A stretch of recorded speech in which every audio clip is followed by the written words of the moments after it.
Компаниите да плаќаат поголем надоместок за добиена концесија за експлоатација на металични минерални суровини од сегашните 2%.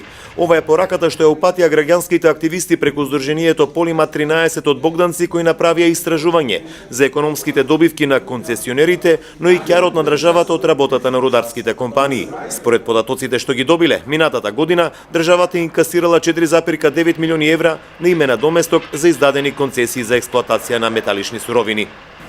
Да, апсолутно сме на тој став дека надоместок за концесија од 2% е стварно премал, дека треба да се зголеми, зашто конкретно приходи што оствариле концесионерите во 2017 година се 180,8 милиони евра.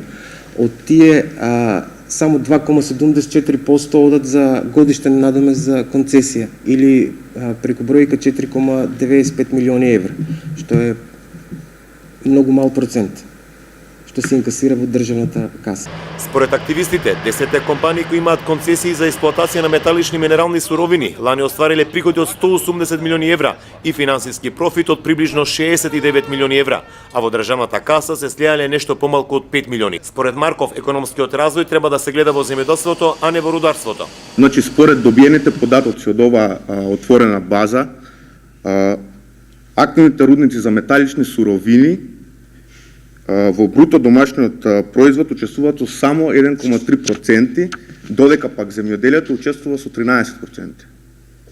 Значи, тука пак кога државните институции, централната власт треба да носи одлуки, треба да го гледа и овој податок.